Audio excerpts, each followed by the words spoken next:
بسم اللہ الرحمن الرحیم۔ الحمدللہ تعالی ہم نے ایک نیا سلسلہ شروع کیا تھا اور وہ ہے نماز کے مسائل اور نماز کا ترجمہ۔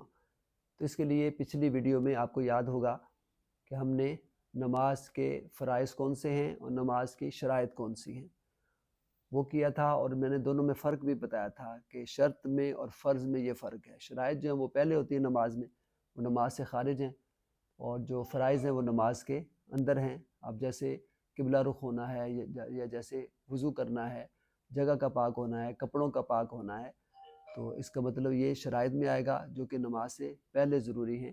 اسی طرح جب تکبیر تحریمہ سے آغاز ہو جاتا ہے، پھر قرات وغیرہ، رکوع سجود، یہ سارے اس میں آ جاتے ہیں فرائض کے اندر۔ آج ہم چلتے ہیں آگے، اور آج ہم نے نماز کے جو خاص طور پر واجبات ہیں وہ ہم نے دیکھنے ہیں کہ کون کون سے ہیں۔ اور اب یہ جو واجبات ہیں اور فرائض میں کیا فرق ہے۔ نماز کے جو واجبات میں سے کوئی بھی واجب وہ قصداً چھوٹ جائے تو یہ مکروہ تحریمی ہے، جس سے نماز نہیں ہوتی، اور بھول کر رہ جائے تو اس پر سجدہ ثواب لازم آتا ہے۔ اور نماز کے واجبات اب ہم اس کی طرف چلیں گے، اور فرض وہ ہے جو اگر چھوٹ جائے تو دوبارہ نماز پڑھنی پڑتی ہے، لہذا یہ اس میں فرق ہے، اور لہذا جو واجب کے ترک ہونے پر سجدہ ثواب ہوتا ہے۔ لیکن اب ہمیں معلوم ہونا چاہیے کہ جو واجبات ہیں وہ کون کون سے ہیں، تاکہ پھر ہم نماز کو خشوع اور خضوع کے ساتھ صحیح طریقے سے ادا کر سکتے ہیں، سنت کے مطابق ادا کر سکتے ہیں، مسنون طریقے سے۔ تو اس کے لیے پھر میں نے چاہا کہ ہمیں پہلے مسائل کا علم ہونا چاہیے، اس کے شرائط کا، فرائض کا، پھر واجبات کا، پھر اس کے بعد سنتیں آئیں گی ان کا علم ہونا چاہیے، پھر مستحبات آئیں گے ان کا علم ہونا چاہیے، اور پھر نماز کن سے ٹوٹتی ہے تو وہ بھی ہم کریں گے انشاءاللہ تعالیٰ، تاکہ کمپریہنسو طریقے سے، ایک جامع طریقے سے نماز کا بیان ہو، اور اس کے بعد پھر ہم نماز کے ترجمے کی طرف چلیں گے۔ تو نماز کے جو واجبات ہیں ان میں سے جو پہلا واجب ہے وہ ہے فرض کی پہلی اور دوسری رکعت میں الحمد پڑھنا،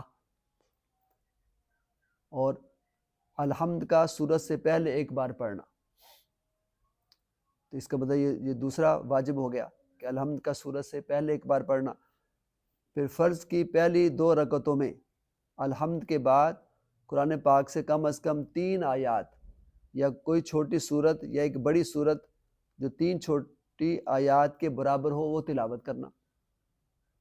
پھر اس طرح اگلا جو واجب ہے وہ ہے مقتدی کا امام کی قرات کے دوران چپ رہنا۔ نیکسٹ جو واجب ہے وہ ہے نماز، جو واجب یعنی وتر نماز اور نماز سنت کی تمام رکعات میں الحمد کے ساتھ سورت ملانا۔ اسی طرح اگلا جو واجب ہے وہ یہ ہے امام کا نماز فجر، مغرب، عشاء، جمعہ، عیدین کی پہلی 2 رکعتوں میں بلند، اور نماز ظہر اور عصر میں قرات آہستہ کرنا، یہ بھی واجب ہے۔ نیکسٹ اسی طرح نماز وتر میں تکبیر قنوت کہنا، جسے دعائے قنوت کہتے ہیں۔ نیکسٹ اسی طرح قرات قنوت کرنا، اس کی بھی قرات کرنا اونچی آواز میں۔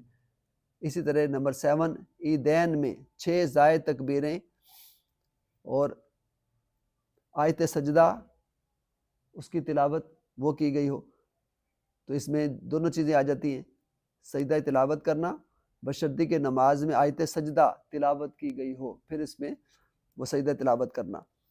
پھر جلسہ کرنا، یہ بھی واجب ہے۔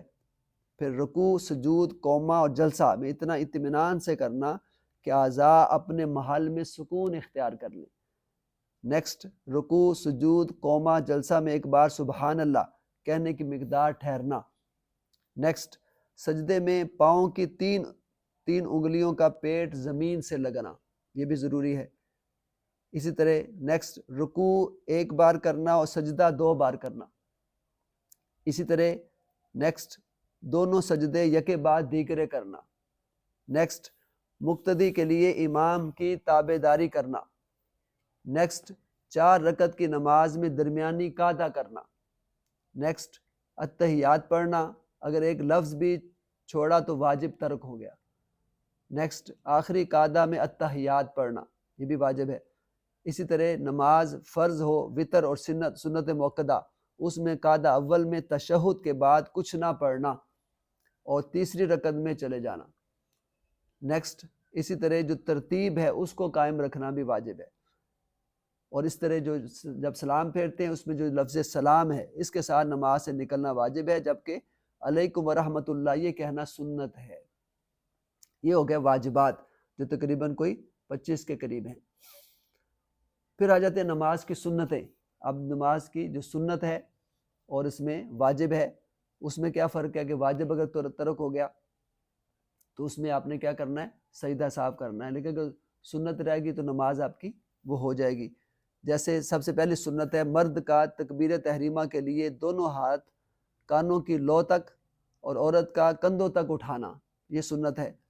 نمبر 2، تکبیر تحریمہ کے وقت انگلیاں کھلی اور قبلہ رخ کرنا، یہ سنت ہے۔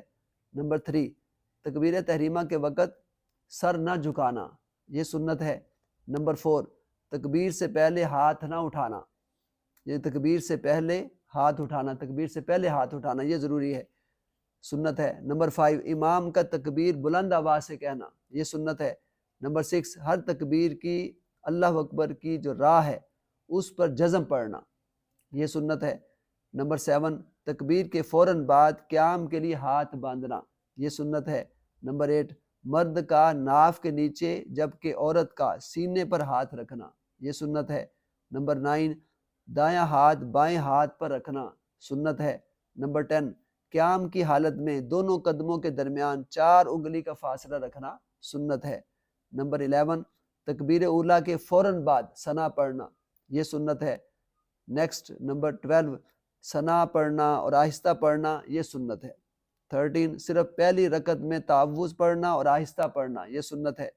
14، ہر رکعت کے شروع میں آہستہ بسم اللہ پڑھنا۔ اسی طرح نمبر 15، آمین کہنا اور آہستہ کہنا۔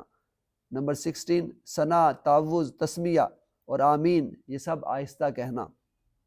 نیکسٹ 17، فرض کی پچھلی 1 یا 2 رکعت میں الحمد پڑھنا، یہ بھی سنت ہے۔ اسی طرح یہ نمبر آگے نیکسٹ ہے، صرف فجر کی نماز میں پہلی رکعت کو لمبا کرنا، یہ سنت ہے۔ 20، رکوع و سجود کے لیے تکبیرات کہنا، یہ سنت ہے۔ 21، رکوع میں تسبیحات کم از کم 3 بار پڑھنا سنت ہے۔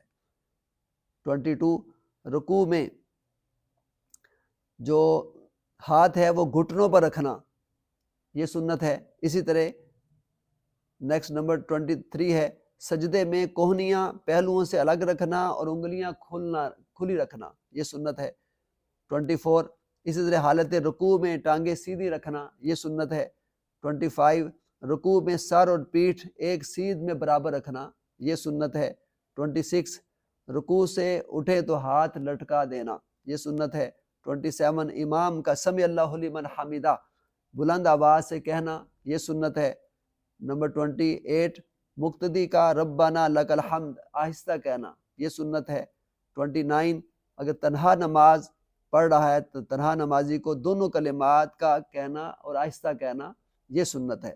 اسی طرح 29 ہے کہ سجدے میں جاتے ہوئے پہلے گھٹنے، پھر ہاتھ، پھر ناک، پھر پیشانی زمین پر رکھنا اور سجدے سے اٹھتے ہوئے اس کے برخلاف کرنا، اس کے اپوزٹ، اس کے الٹ کرنا، یہ سنت ہے۔ 30 ہے سجدہ میں ہاتھ کی انگلیاں ملی ہوئی ہوں اور قبلہ رخ رکھنا اور انگوٹھے کانوں کی سیدھ میں رکھنا، یہ سنت ہے۔ 31، سجدے میں مرد کا پیٹ رانوں سے الگ ہو اور بازو بغل سے الگ رکھنا، یہ سنت ہے۔ 32، پاؤں کی جو 10 انگلیاں ہیں ان کا پیٹ زمین سے لگا کر موڑ کر قبلہ رخ کرنا، یہ سنت ہے۔ 33، دوسری رکعت کے لیے پنجوں کے بل گھٹنوں پر ہاتھ رکھ کر اٹھنا، یہ سنت ہے۔ 34، اسی طرح سجدہ کی تسبیح 3 بار کہنا، یہ سنت ہے۔ 35، جلسہ ہو قعدہ ہو اس میں انگلیوں کے کنارے گھٹنوں کے پاس ہونا مگر پکڑنا نہیں، یہ سنت ہے۔ 36، اشارہ صباحہ کرنا یعنی شہادت کی انگلی کا اشارہ کرنا۔ اسی طرح نمبر 37، جلسہ اور تشہد میں مرد کا دایاں پاؤں کھڑا ہو اور بایاں پاؤں بچھا ہو اور دائیں پاؤں کی انگلیاں قبلہ رخ کرنا اور بائیں پاؤں کو بچھا کر اس پر بیٹھنا، یہ سنت ہے۔ 38، قاعدہ اخیر میں درود شریف پڑھنا اور دعائیں پڑھنا، یہ بھی سنت ہے۔ 39، نماز نفل میں قاعدہ اول اور قاعدہ اخیر دونوں میں درود پاک اور دعائیں پڑھنا، یہ سنت ہے۔ 40، پہلے دائیں پھر بائیں طرف سلام پھیرنا، یہ مسنون عمل ہے۔ 41 سلام پھیرتے ہوئے امام کا فرشتوں اور مقتدیوں کو سلام کی نیت کرنا، یہ سنت ہے، جبکہ مقتدیوں کا امام اور فرشتوں کو سلام کی نیت کرنا، یہ سنت ہے۔ 42 امام کا بلند اور مقتدیوں کا آہستہ آواز سے سلام کہنا، یہ سنت ہے۔ 43 امام کا دوسرا سلام پہلے سے پست آواز میں کہنا، یہ بھی سنت ہے۔ 44 سلام پھیرتے ہوئے السلام علیکم ورحمۃ اللہ یہ کہنا، لیکن اس کے اندر جو السلام یہ کہنا واجب ہے، یعنی السلام بھی ہو گیا تو واجب پورا ہو گیا، اگر علیکم ورحمۃ اللہ یہ مسنون عمل ہے تو اس میں ایک واجب بھی ہے اور سنت بھی ہے۔ 45 سلام کے بعد امام کا دائیں یا بائیں رخ کر کے بیٹھنا، تاہم دائیں طرف بیٹھنا زیادہ افضل ہے، تو یہ سنت ہے۔ 46 فرضوں کے بعد اگر سنت موقدہ ہوں تو دعا مختصر کرنا اور سنتیں بغیر کلام کیے جلدی شروع کرنا، یہ سنت ہے۔ 47 نماز فرض کے بعد سنتوں کے لیے جگہ بدلنا، یہ بھی مسنون عمل ہے۔ اور آخری ہے 48 تکبیر قنوت اور تکبیرات عیدین اس کے لیے ہاتھ اٹھانا، یہ بھی سنت ہے۔